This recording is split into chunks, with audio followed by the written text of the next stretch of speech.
hukum. Kalau pelanggaran kode etik karena prosesnya itu ada pada instansi kalian, ya mungkin hal yang dipahami sebagai suatu pelanggaran yang dianggap biasa ya. Nah, tapi kita dari sudut kita ya tidak sedemikian itu. Makanya ketika ada perkembangan lagi ya yang disoroti, misalnya kenapa polisi, jaksa, hakim, notaris, advokat. Nah, sekarang Ibu kemarin minta lagi contoh Satpol PP. Satpol PP sebagai aparat penegak hukum karena mereka adalah penegak peraturan daerah. Peraturan daerah itu juga kalau kalian lihat secara berlakunya, daya berlakunya tidak berbeda dengan undang-undang. Cuma berada pada hal yang terbatas berlakunya. Misalnya perda di provinsi, kabupaten, kota. Tapi kalau undang-undang berlaku secara nasional ya. Nah, itu yang perlu kita kritisi juga ya, hal-hal yang seperti ini ya. Nah, kemudian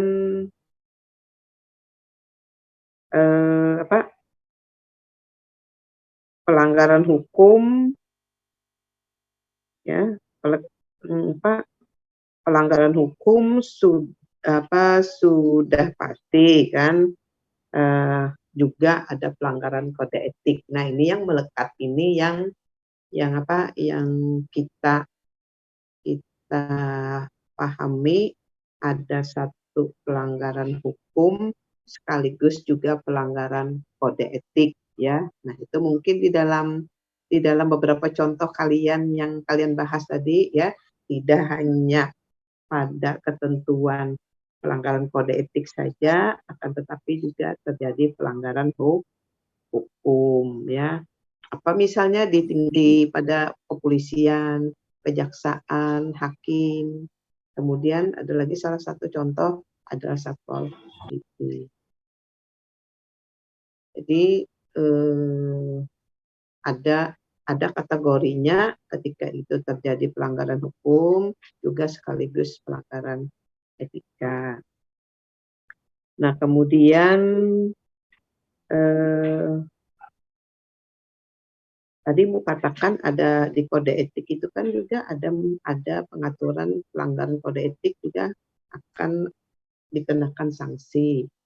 Ada macam-macam sanksi ya. Nah,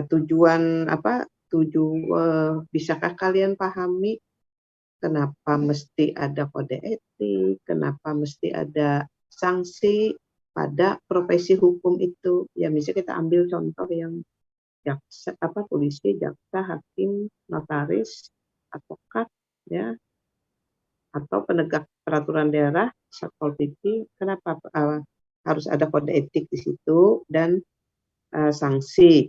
Agar apa di situ? Karena menyangkut kewibawaan sebuah lembaga, Bu. Kewibawaan dan kehormatan seseorang di situ ada. Tapi dalam kaitannya nih kan dalam rangka menjalankan profesi kan? Agak sesuai SOP, Bu. Ya, jadi agak sesuai dengan SOP. Terkait dalam rangka menjalankan profesi ya, sehingga kita harus pahami kenapa pentingnya ada kode etik dalam suatu lembaga atau suatu badan atau suatu organisasi yang bergerak di bidang hukum. Kemudian juga ada sanksi ya. Maka di sini yang melekat adalah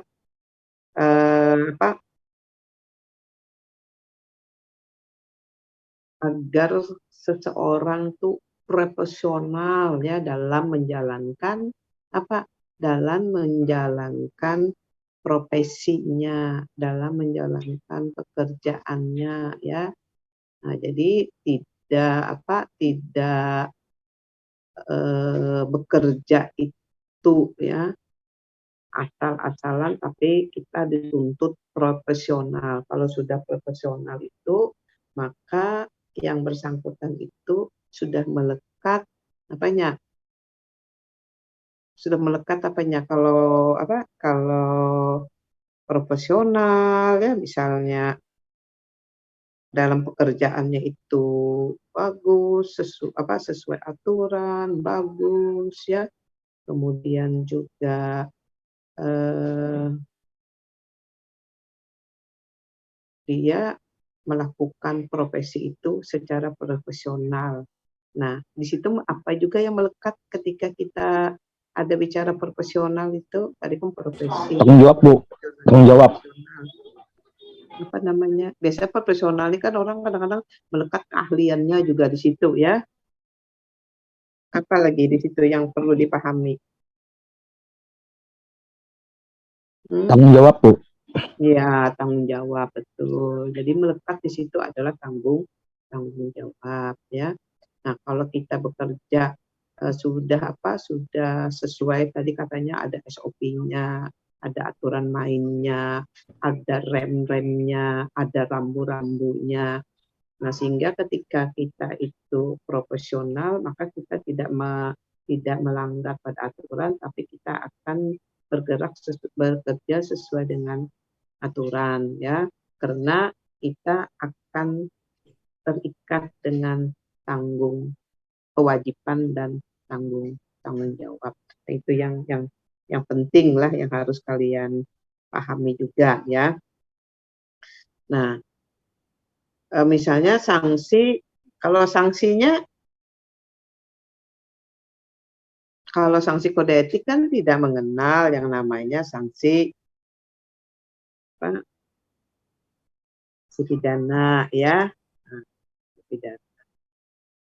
Yang ada itu kan biasanya sanksinya adalah yang paling tinggi Pemutusan, Bu. Pemberhentian tidak dengan hormat atau pemutusan hubungan kerja ya. Jadi kalau di pemerintahan ataupun di instansi kepolisian, kejaksaan itu biasanya pemberhentian secara tidak hormat ya. Nah,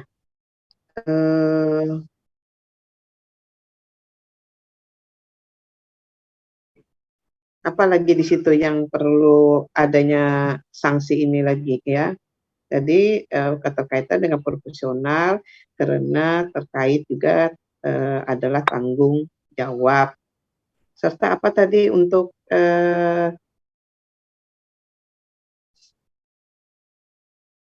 tadi kan kita profesional untuk tanggung jawab.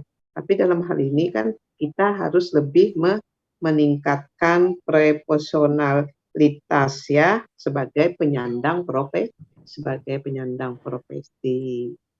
Nah, jadi kadang-kadang lah kalian bisa menyaksikan ya di dalam persidangan ada hal-hal yang memberatkan, misalnya orang ini adalah sebagai misalnya para penegak hukum melakukan suatu perbuatan pidana, maka hal itu profesi orang yang disebutkan sebagai melekat misalnya, kan dia mengetahui bahwa perbuatan itu tuh tidak, tapi dia melakukan karena profesi dia itu sebagai profesi hukum.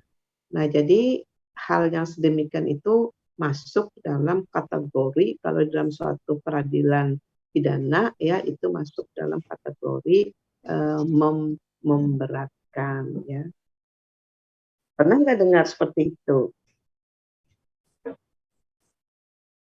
Yang memberatkan, yang bersangkutan adalah ini ya, yang mengetahui pekerjaannya dalam hal hukum. Pernah, Bu. Pernah. Jadi Jadi sedemikian itu ya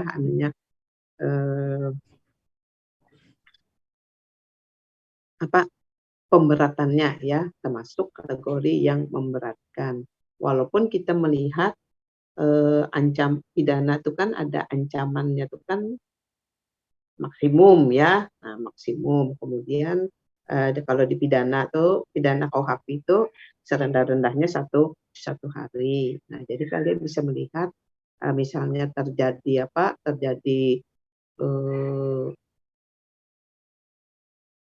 misalnya terjadi tindak pidana lalu jadi dituntut dengan tindak pidana yang semaksimalnya. Kemudian juga dalam proses hukum juga penjatuhan sanksinya adalah pidana yang maksimal. Yang penting kan tidak melebihi daripada ancaman pidana. Itulah yang bisa kalian pahami. Nah, kemudian itu di samping tadi ada sekaligus juga pelanggaran kode etik, maka pelanggaran kode etika juga diproses pada kelembagaan itu. Misalnya di kepolisian ada juga yang dikenal dengan mahkamah apa namanya kalau di kepolisian tuh? Mahkamah kode etik juga ya. Mahkamah kode etik, Bu. Ya, mahkamah kode etik. Kemudian kalau di ASN apa namanya? Di Pemda atau misalnya di provinsi. Memang kalau jenjang ASN ini kan jenjangnya pemberhentian kan bukan ada pada di kantor pemerintahan itu, tapi ada pada pemerintah pusat. Artinya merekomendasikan untuk akan misalnya apakah wali kota atau bupati bisa memberhentikan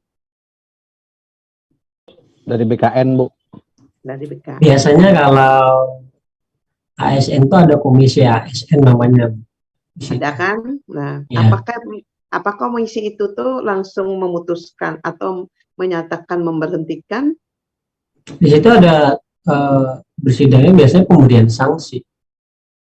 Misal, iya. Siapa? Apa ada peran Menteri Dalam Negeri? belum begitu mendalami tentang itu. Nah, jadi biasanya kalau misalnya kan di negara kita ini nanti terkait juga ya, misalnya lembaga-lembaga ada yang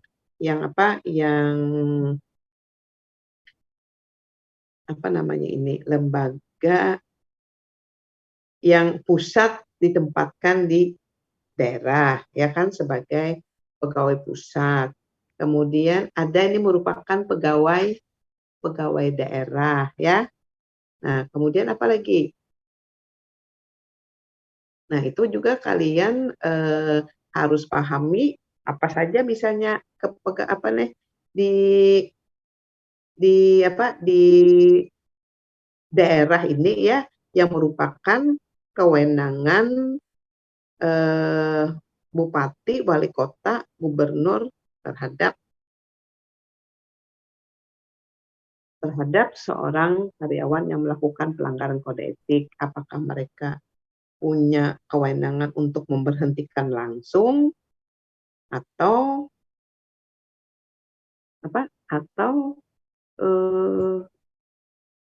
coba kita lihat dari pengangkatan pegawai aja.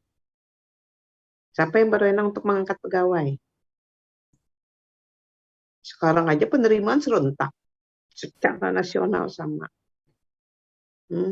Di daerah BKN juga, ini, Bu. Hah? BKN, kementerian.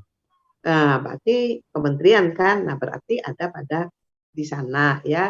Nah, jadi kalau yang demikian itu berarti ketika ada apa kata kalian tadi ada lembaga yang menangani tadi apa? Untuk proses persidangannya ya. Untuk proses sama kayak proses peradilan juga untuk menjatuhkan sanksi itu kan ada mekanisme untuk bukan menjatuhkan sanksi, untuk memproses seorang itu diduga melakukan satu pelanggaran ya. Nah, untuk menentukan apakah yang bersangkutan itu melakukan satu pelanggaran atau tidak, ada satu proses ya. Nah, proses itu sesuai dengan mekanisme, sesuai dengan prosedur yang berlaku di tempat masing-masing. Nah, ketika apa berdasarkan biasa kan yang seperti itu bukti-bukti administratif yang utama. Walaupun ya tentang apa kesaksian ini juga merupakan hal yang penting, tapi tidak seperti di pengadilan yang formal hukum acaranya seperti ini, tahapannya seperti ini. Nah, berarti mereka punya mekanisme tersendiri ya. Nah, berbeda halnya ketika di satu lembaga DPR. Nah, jak ada Pak Anu nih, Pak siapa? Ya, Pak Mustafa atau siapa ya. Nah, ketika di DPR itu ada namanya lembaga atau badan kehormatan. Nah, sekarang Ibu tahu lagi namanya apa? Karena Ibu kemarin sempat 2 periode itu bertugas di badan kehormatan, termasuk dimasuk di badan kehormatan. Jadi kami ya memang di badan kehormatan itu masing-masing unsurnya adalah praksi, tapi cuma 5 orang ya, cuma 5 orang. Jadi masing-masing praksi ada di situ. Nah, ketika ada satu indikasi pelanggaran kode etik ya, jadi kami dulu gimana ini mau mulai bekerjanya nih dari mana ya? Anggap aja yang nyaman aja contohnya apa DPR Pak ini grup ARI sekalinya sinilah Ibu nih tapi ingat dari ai. Nah, apa Pak Murjani bisa contoh di DPR yang nyaman-nyaman aja contohnya Tentang apa itu? pelanggaran kode etik.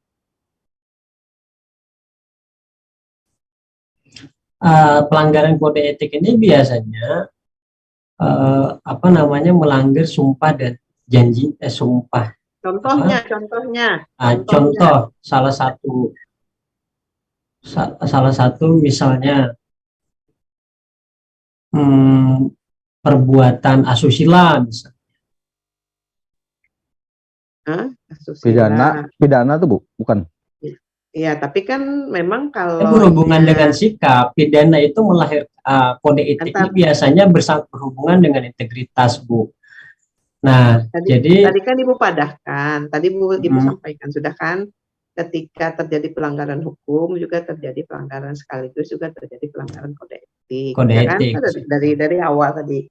Nah, sekarang Ibu ada memberikan ya contoh seperti itu ya. Nah, kemudian Ibu sampaikan ketika ini ada lembaga punya sanksi punya aturan main dalam rangka memproses adanya pelanggaran kode etik, adanya indikasi pelanggaran kode etik. Nah, kemudian dari mekanisme mereka, kemudian makanya bertanya tadi, ada yang langsung memutuskan misalnya pemberhentian tidak dengan hormat, karena kan tidak mungkin dijatuhkan pidana kan.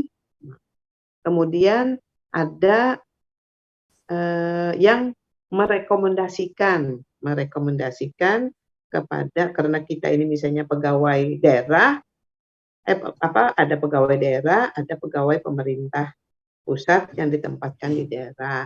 Nah, tapi sekarang ini kan satu wadah kelihatannya untuk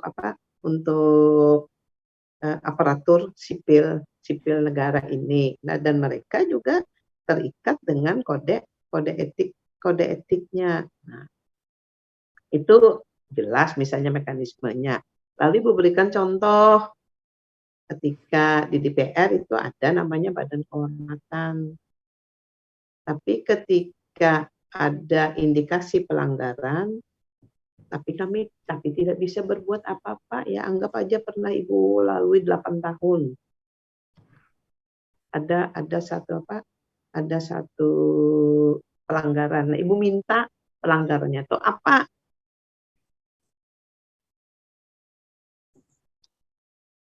Yang enak-enak aja contohnya ya. Oke, mau sekaligus ada pidananya, oke. Sekaligus ada pelanggaran hukum, silahkan. Atau pelanggaran kode etik aja silahkan. Contohnya aja tadi Ibu minta. Silahkan ada yang mau menjawab? Contoh pelanggaran kode etik. Ya.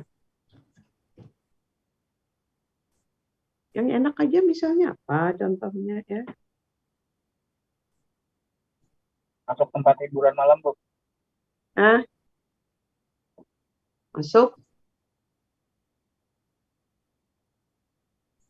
Berada di tempat yang tidak semestinya, Bu. Jangan dia tidak bertugas, Bu. Contohnya tempat hiburan. Tidak mencerminkan pekerjaan dia, Bu. Mencoreng institusi, Bu. Ya, kayak apa kita hendak menarik yang bersangkutan itu sebagai satu pelanggaran kode etik. Nah gitu ngalih boy ini boy. Nah, sama seperti lain halnya tertangkap tangan ya, misalnya ada razia ya, ada razia dari mana bisa razia hiburan malam ini. Oh, ternyata di biasanya kalau kode etik ini, Bu, penanganannya itu pasti berawal adanya laporan. Nah, laporan ini biasanya disertai dengan berbagai macam alat bukti. Nah, alat bukti ini macam-macam, bisa berupa video, bisa berupa foto, kemudian bisa yang lain. Tapi biasanya pelanggaran kode etik ini tidak akan diproses kalau tidak ada laporan. Contoh di DKPP. DKPP berbuat apapun kita, penyelenggara misalnya, sebagai penyelenggara tidak akan diproses apabila tidak ada laporan. Nah, laporan ini siapa? Laporan ini biasanya kalau di penyelenggara itu kan korban ya, yang merasa dirugikan. Nah, kemudian kalau di ASN tadi itu ternyata ada, Bu, aturan yang membahas tentang kode etik itu di PP nomor 11 tahun 2017.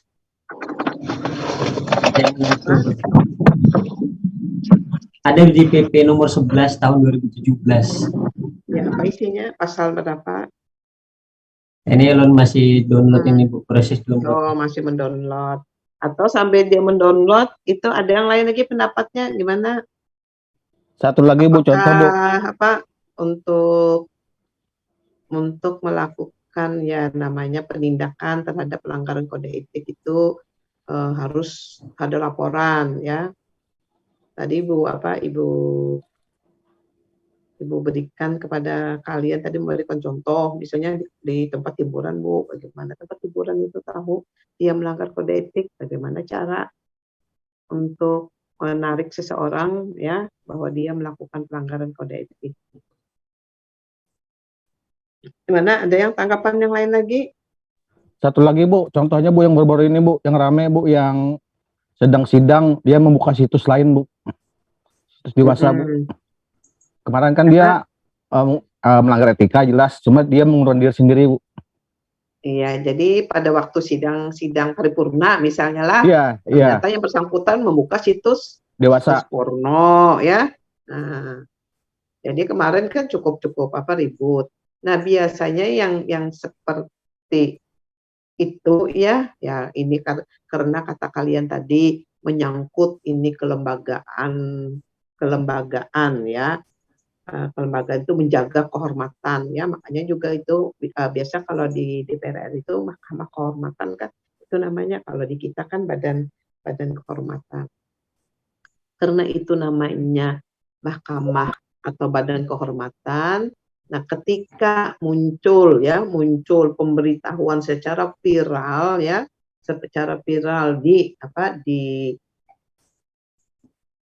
di media sosial, nah artinya kan itu mencoreng ya. Nah, padahal yang namanya anggota DPR itu kan adalah sebagai apa anggota terhormat ya. Itulah sebutannya sebagai terhormat. Tapi ketika seperti itu, nah maka orang akan muncul pertanyaan, apakah seperti itu pekerjaannya? Nah, kalau kita kaitkan dengan dengan profesionalitas seseorang lah, itu sudah tidak mencerminkan. Nah, memang itu apa namanya, belum tahu juga kita apakah ketika diselidiki itu ada pelanggaran hukum atau tidak, ya kita lihat karena itu di satu lembaga DPR, nah maka itu harus dirujuk dulu kepada aturan Mahkamah Badan Kehormatan yang ada di DPR itu, ya. Nah, yang seperti itu Ibu katakan ya biasanya ini tapi Ibu tidak tahu Pang yang di DPR itu. Mahkamah Kode Etik itu memang bekerja karena booming itu kan. Jadi dia tidak semata-mata ini laporan tapi dia melihat ada satu anggota yang melakukan seperti itu, maka kode Mahkamah Kode Etik ataupun Badan Kehormatan itu tidak harus menunggu laporan ya, akan tetapi sudah bisa untuk memanggil yang bersangkutan bahwa yang bersangkutan ini sudah ya melanggar kode etik ya, karena yang namanya membuka situs yang seperti itu dimanapun kan tidak dibenarkan, apalagi pada saat sidang paripurna DPR ya. Nah, ketika nah Ibu tidak tahu lagi proses itu sampai di mana ya, sampai di mana yang bersangkutan itu diproses ya. Tapi biasanya kita ini kan karena di dalam DPR RI itu di dalam DPR itu kan terdiri dari fraksi-fraksi, dan di Badan Kehormatan ataupun di Mahkamah Konstitusi itu juga terdiri dari fraksi-fraksi ya. Nah, kemudian karena kita ini lembaga politik ya, namanya lembaga politik ya, itu tidak hanya menyangkut tidak hanya mencakup kehormatan daripada lembaganya sebagai lembaga yang terhormat ya, lembaga tinggi sebagai abdi negara ya, atau abdi negara, abdi masyarakat. Nah, tapi juga itu menyangkut kewibawaan partai itu yang nantinya juga berorientasi pada kepercayaan masyarakat akan Citra Bu, citra masyarakat. akan pengaruhnya terhadap suara yang nantinya akan diperoleh. Apalagi sekarang ini kan ketika viral itu, semenit aja sudah jutaan ditonton oleh orang. Nah, jadi kalau tidak dilakukan satu sikap yang tegas dalam hal, ini sudah ada diproses ya, sudah ada diproses di Mahkamah Kehormatan. Nah, tapi kita juga pahami karena tadi terkait di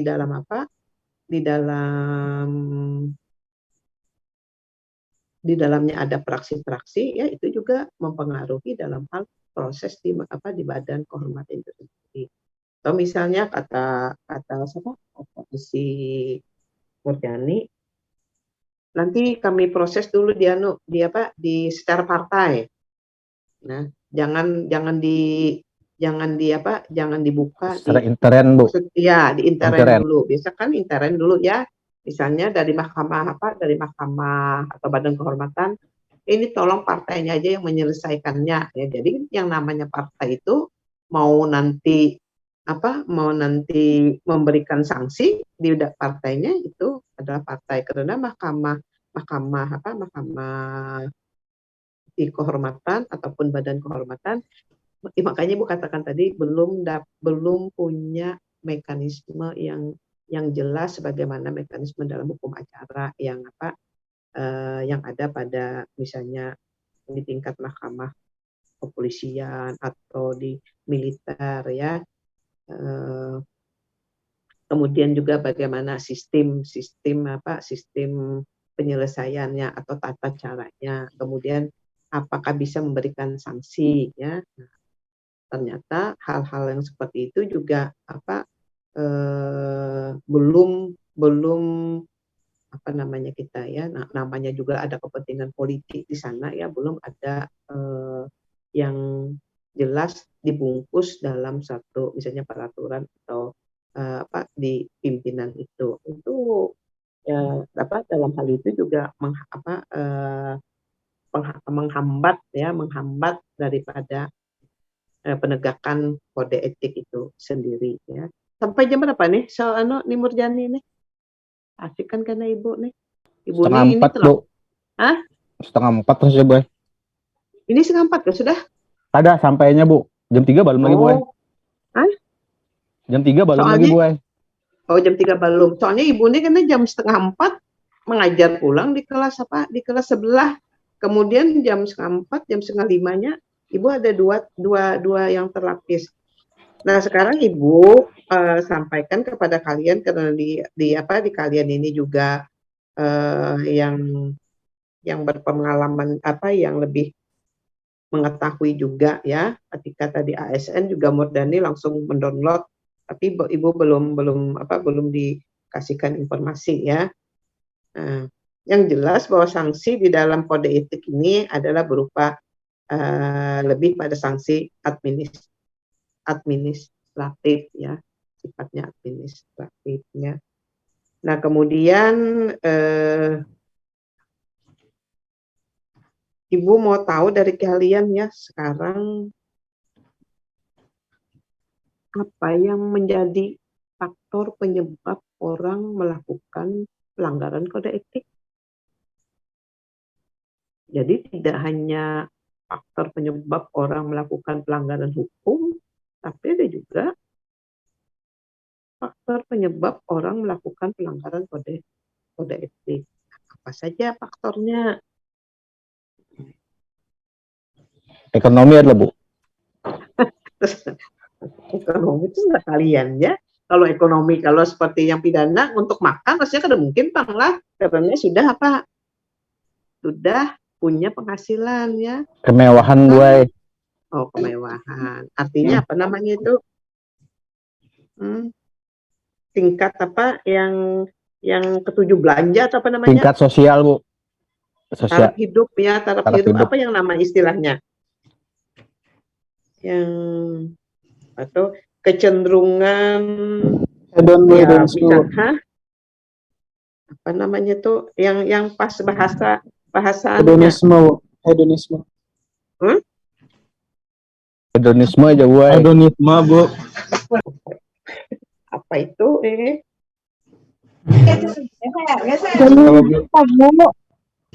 Jadi memang Bu, kalau dari segi kalau akhlak itu kan buah ibadah ya Bu ya, kalau etika ini buah daripada budaya. Nah budaya ini biasanya berhubungan dengan perilaku. Perilaku ini berhubungan lagi dengan moral kalau kita tarik ke atas. Nah perilaku ini ada yang baik, ada yang tidak baik. Yang etika ini berarti perilaku yang tidak baik. Yang tidak baik berarti bertentangan dengan budaya-budaya setempat, nilai-nilai budaya setempat. Nah sebagai contoh tadi ada beberapa kawan menyebutkan perilakunya biasanya di sana ada larangan untuk bersikap di tengah umum tidak memakai celana pendek, misalnya seorang hakim misalnya. Nah ini berhubungan dengan sikap. Nah kemudian bisa juga etika itu berhubungan dengan tutur kata, misalnya mengeluarkan kata-kata yang tidak sepantasnya. Nah tinggal nanti ada penilaian lagi kan Bu ya, untuk mana yang bisa diproses, sanksinya teguran, pemberhentian. Nah ini ada tingkatan-tingkatannya, bagian mana. Nah biasanya itu diatur.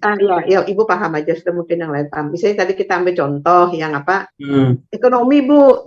Nah, coba panggil ibu ulas. Ekonomi itu yang bentuknya kayak apa? Sebagai itu ada apa? Merupakan faktor kita melakukan pelanggaran etika ya. Tadi kan dikatakannya ekonomi, jangan ekonomi misalnya untuk ini. Jadi ada sebutannya apa? Orang yang senang belanja, orang yang senang apa itu kan ada istilahnya apa namanya tuh? Konsumtif kah? Ada kan yang senang belanja barang-barang mewah. Sosialita Bu. Ya kan? Nah itu kalau konsumtif ntar dulu ya jadi kan ada seperti itu. Nah, itu kecenderungannya ada di mana sehingga itu bisa menentukan, bisa kita katakan sebagai faktor penyebabnya ya. Di mana anunya peristiwanya itu, nah ya, peristiwa atau suatu perbuatan sehingga perbuatan itu adalah pelanggaran etika itu. Nah, jadi bukan dalam bentuk uraian, jadi peristiwanya bagaimana ya. Tadi Apakah kan misalnya ada yang menyangkut tadi kan ekonomi ya, jadi ya ini Bu, menyambung aja. misalnya ekonomi nih, ekonomi apakah orang yang memiliki kekayaan misalnya ketika mampu untuk memberikan untuk membelinya itu sebuah pelanggaran etika? Caranya Bu, ini contoh Bu, ada contoh Bu, saya bacakan Bu. Benar-benar Heeh, terjadi Bu. Contoh heeh. Farid John dengan Wakil Ketua DPR juga melakukan pelanggaran etika pertama kali ketika bersama Setia Novanto bertemu Donald Trump. Kedua, meminta fasilitas penjemputan dan pendampingan untuk putrinya kepada Konsultas Jenderal Republik Indonesia, Bu. Itu sudah melanggar kode etik, Bu. Minta kemewahan, Bu, penjemputan dari Donald Trump. Minta penjemputan. Jadi gini aja lah, yang contoh yang nyaman aja. Misalnya ini kan sekarang di media-media TV itu muncul produk-produk ya, produk-produk tas mulai sekian ini, ada yang harga 3 juta, 5 juta, ada yang sampai tas yang branded misalnya 25 juta. Padahal kan kita tahu bahwa gaji seorang ini hanya sekian sekian ini ya, sekian. Ya, jadi itu biasanya pengaruh produk-produk yang muncul sekarang ini juga menjadikan orang itu ingin membeli. Jar si siapa tadi? Jar si Murjani, kalau sudah dikatakannya mewah, katakannya kaya, mungkin diukur dengan kemewahan seperti itu, padahal yang bersangkutan tidak sampai pada posisi penghasilan demikian itu.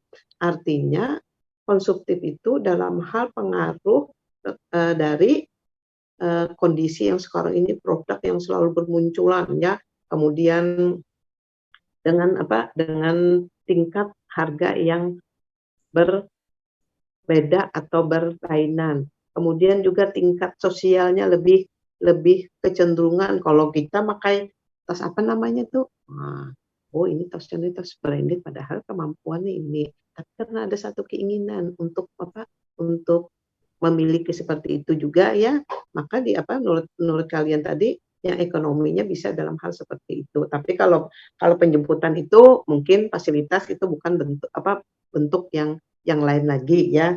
Nah, jadi itu yang harus dipahami juga sebagai suatu hal yang mempengaruhi orang melakukan pelanggaran kode etik. Nah, kemudian pengaruh Pengaruh keluarga ada nggak pengaruh keluarga?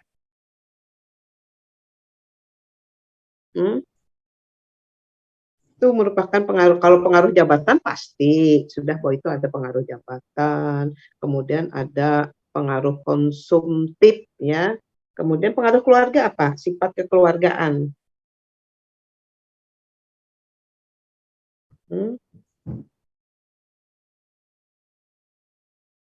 Apa pengaruh kekeluargaan?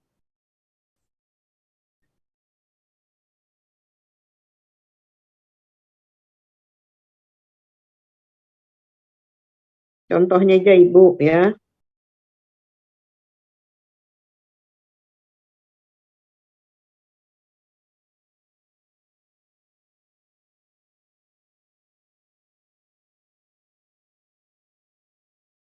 Di mana ada, ya cari aja ya di Google tuh Mbah Pintar ya. Cari aja.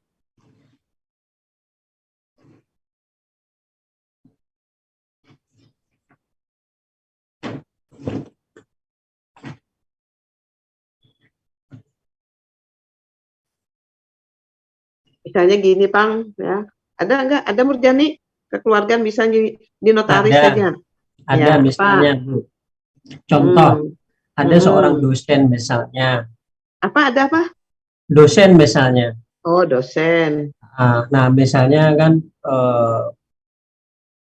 memberikan apa namanya ya, Nilai pembedaan berbeda, beda apa? pembedaan perlakuan misalnya dengan apa namanya, dengan Hmm. makasih. Apa namanya, dengan atau Mahasiswa yang lain. contoh-contoh gini Bu, yang lebih gampang itu biasanya kan plagiasi ya Bu ya. Misalnya yang Ini diambil, pengaruh keluarga, nomor Murjani pengaruh keluarga. iya Bu, ini ulun hubungkan dengan pengaruh keluarga. Nah, karena pengaruh keluarga untuk apa, posisi segala macam, akhirnya kan untuk kenaikan jabatan fungsional misalnya, sampai eh, eh, lalu diberikan oleh keluarga misalnya karyanya. Nah, ternyata ada orang lain yang eh, pihak lain yang mengetahui dan menyampaikan, gara-gara diberikan saja misalnya Bu. Nah, itu pemasuk Bu. Ya, ada apa lah contohnya ya Allah. Ngaran Ya. terjadi perkembangan sekarang ini, misalnya kan kita ambil contoh lagi dari apa, dari kalian. Misalnya kan di dalam apa, misalnya si A ini di kode etik notaris misalnya. Di kode etik notaris itu ketika orang membuat akte, minta buatkan akte, maka biayanya sekian, ya kan? Jadi sekian biayanya. Jadi itu tertuang di dalam misalnya kode etik, ditetapkan harga itu sekian. Dan harga itu tidak boleh rendah, terlalu rendah, karena yang lain-lain datangan ke sana, oh sana aja, kita mau akte di sana aja, aktenya murah. Nah, kemudian tidak seperti itu, jadi memang harus ada standarnya bahwa pembuat maulah akte hibah itu bayar. Nah, ketika ada keluarga, ya, karena merasa keluarga kan Murjani warga, jadi perai. Kemudian ketika ibu maulah situ bayar. Seharusnya karena antara ibu dengan Murjani ini sama-sama membuat akta pada notaris, seharusnya notaris itu berdasarkan kode etiknya dia harus memperlakukan sama, ya, jadi adil. Oh, ini dikenakan biaya. Artinya ya walaupun menurut notaris yang itu kan anunya kan kesan aku juga, terserah aku ya, tapi di dalam kode notaris, di dalam kode etik notaris itu bahwa pembuatan akte itu adalah bayar. Jadi di sini ketika keluarga itu ada, tapi ketika orang lain itu bayar. Nah, itu ada yang namanya perlakuan karena pengaruh keluarga. Tapi kita tuh memang seperti itu Pang lah. Kadang-kadang merasa keluarga itu ada bayar, tapi hendaknya ya tetap aja bayar, dapat diskon kah atau berapa ya. Nah, itu namanya ada sisi pengaruh keluarga. Nah, kalau yang Jamur Dani tadi dosen ya, mungkin juga ada contoh ketika di dosen itu ada namanya juga kode etik dosen. Jadi ketika menyangkut perlakuan antara A, mahasiswa yang ada hubungan apa-apa, kemudian ada yang yang lainnya itu karena keluarga. Jadi penilaian itu harus sama berdasarkan kategori-kategori yang ada di dalam kode etik dosen itu. Nah, jadi kita tapi untuk keluarga ini adanya perlakuan yang sama, perlakuan yang adil ya. Nah, satu lagi contohnya apalagi kalau jabatan tahu aja kalian semua ya, ada pengaruh jabatan ya. Ada lagi satu bisa diberikan contoh lagi? Tidak berjalannya kontrol Bu dan pengawasan dari masyarakat Bu. Ya bisa aja kita lah. Ada satu Pang yang dari diri langsung Pang, dari diri pribadinya yang mudah tergiur. Atur proyek Bu. Kurang imam Bu, kurang iman dari individu tersebut Bu. Nah, iyalah. Jadi lemahnya iman lah yang dari pribadinya itu ya. Nah, jadi faktor-faktor yang mempengaruhi pelanggaran kode etik juga harus kalian pahami juga ya. Nah, kemudian apalagi tadi faktor, memang banyak faktor, tapi kita ambil dulu faktor yang apa, yang dominan ya, yang saling bertaut ya, ke apa, ke melilit daripada profesi kita itu. Nah, sebutin lagi Ibu mau tanya dengan kalian. Nah, dari apa yang sudah Ibu uraikan pertama tadi dari pelanggaran kode etik, kemudian penyebabnya, kemudian ada sanksi. Nah, jadi bisa bisa kalian tanggapi atau bisa kalian berikan pendapat, tujuan pemberian sanksi kode etik itu sebenarnya untuk apa? Kalau di dalam hukum pidana ada kan tujuan pemidanaan atau tujuan penyatuan sanksi. Kalau di kode etik ini apa? Karena tadi kan sanksinya juga sanksi administratif. Nah, lalu apa tujuan penjatuhan sanksi ini? Memberikan efek jera, Bu, dan memberi pelajaran kepada orang lain untuk melakukan hal yang sama, Bu. Jadi kalau kita efek jera tidak dominan kan kalau di dalam hukum pidana ya. Tapi yang dominan hukum pidana itu penjatuhan sanksi adalah untuk apa? Untuk banyak kan ada bermacam-macam, ada efek jera, ada balas dendam, ada apa lagi? Tapi yang paling utama itu tujuan pemberian sanksi adalah untuk apa? Kalau apa di dalam balas dendam kah kita dipidana itu? Efek jera kah? Atau untuk menjadikan orang tersebut menjadi baik sehingga dia dengan menjalani sanksi tersebut dia dapat kembali ke masyarakat dengan yang bagus-bagus saja ya, jadi dia bisa diterima oleh masyarakat itu ya, tidak hanya efek jera, tidak hanya balas dendam, tapi ketika dia kembali ke masyarakat dia bisa diterima masyarakat sebagai anggota masyarakat ya. Jadi kita menghilangkan balas dendam, kalau balas dendam efek jera memang itu ada tujuannya, tapi di dalam hukum pidana itu tidak semata-mata untuk itu. Nah, kalau tadi apa kata kamu untuk efek jera ya? Apanya nih supaya Berarti tetap ada pembinaan Bula setiap putusan itu Bula. ya ketika DLP kan dia diberikan orang pembinaan kan, ya, sehingga dia bisa mempunyai keterampilan dan ketika kembali ke masyarakat tidak melakukan perbuatan itu lagi ya, sehingga masyarakat bisa menerimanya sebagai sebagai manusia yang baik-baik saja ya, jangan nanti dicap oh itu bakas ini karena itu bakas ini. Jadi kita untuk menghilangkan yang sifat-sifat sebutan-sebutan seperti itu. Apa pemberiannya sanksi itu tadi dikatakan sebagai apa? Sebagai efek jera. Tujuannya yang pertama itu apa?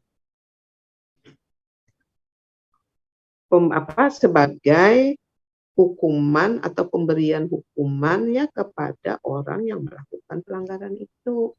Ya kan tujuan sanksi kan utamanya kan itu dulu, untuk memberikan hukuman bagi orang yang melakukan pelanggaran ya. Itu pasti di dalam hukum pidana juga pemberian penjatuhan pidana dalam rangka untuk memberikan hukuman atas orang yang melakukan pelanggaran. Kemudian yang berikut apa lagi? Sebagai tadi dikatakan oleh siapa tadi? Oleh Murjani, pembinaan. Artinya di dalam rangka kita menjatuhkan sanksi itu adalah sebagai sarana untuk mendidik ya. Sebagai sarana untuk mendidik dan melakukan rehabilitasi. Rehabilitasi ini apa maksudnya? Bu Juri, Bu, membaiki. Iya, memperbaiki. Jadi kan supaya dia punya skill ya, memperbaikan, kemudian diberikan pembinaan baik pembinaan rohani maupun diberikan pembinaan dalam hal keterampilan ya. Kemudian yang lain apa lagi? satu untuk diri yang bersangkutan sebagai hukuman, dua dia bisa dalam menjalani hukuman itu ya bukan hanya sebagai sarana penghukum semata, akan tetapi hukuman itu sebagai sarana untuk mendidik, ya, untuk dapat melakukan rehabilitasi untuk kalian tadi perbaikan, ya. Kemudian yang ketiganya apa, ya? Untuk apa? Memberikan pelajaran untuk yang lain, Bu. Jangan apa tadi? Terulang, Bu. Jerak jamnya. Itu yang bersangkutan aja. Supaya Untuk yang menjaga Memberikan pelajaran kepada yang lain agar tidak melakukan hal yang sama, Bu. Oh, jadi Ibu ambil aja untuk melindungi masyarakat. Jadi masyarakat itu harus dilindungi supaya jangan umpat-umpatan juga, jangan ditiru perbuatan seperti itu, ya. Nah, jadi ketika dijatuhkan hukuman atau sanksi, ini masyarakat tahu bahwa ini dijatuhkan ini supaya melindungi masyarakat juga tidak melakukan yang seperti itu, ya. Nah, apalagi selanjutnya yang terakhir. Tadi ada yang mengatakan, tapi Bu mendengar tadi ada yang karena kalian langsung berbarengan bicaranya tidak terdengar yang lain. Apa sebagai untuk lembaganya?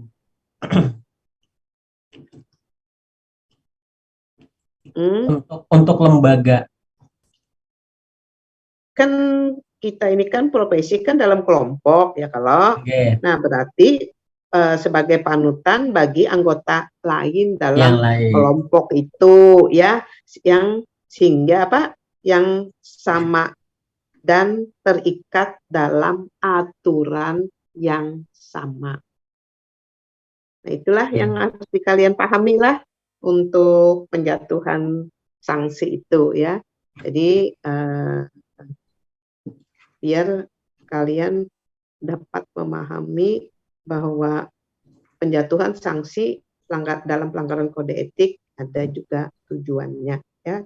Sampai di sini dulu Ibu cukupkan, nanti kita ketemu yang ngambil Pak Ibu jam 5 lah. Jam 5 jam berapa? Iya, Bu. 3:30, Bu. Yang Pak Ibu jam berapa? 3:30, Bu. 3:30. Ibu 3:30. Mbak ini lanjut hukum pengelolaan SDA, Bu. Pengelolaan SDA, Bu. Saja yang sesuai jadwal. Iya, Bu, sesuai jadwal, Bu. Iya, Bu, 15.30, Bu. 15.30, Bu. Oh, 15.30, 3:30. Iyalah.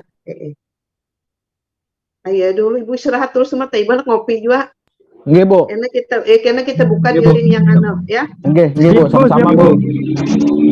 Kita ngopi dulu lah. Ya, oke. Siap, Bu. Ibu. Assalamualaikum warahmatullahi wabarakatuh. Waalaikumsalam warahmatullahi wabarakatuh. Ya, sama-sama. Mas Fahmi. Kon, sertifikat sudah keluar lah. bukunya habis. Sertifikatnya, Bang? Sertifikatnya ada, tapi bukunya habis. Kerakojo udah ambil, ulang buku. Kapan, Jer? Informasinya? Mungkin hari Senin atau hari Rabu ada. Oh iya, makasih informasinya, Mek. Iya, siap.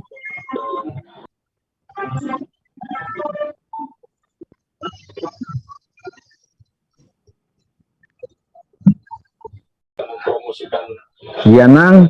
destinasi yang ada di kota Solo. Nang hilang langsung nih, lain Anang nih. Silakan perjalanan karir kelompok lawak legendaris ribuan yang diakan ke layar lebar. Panang.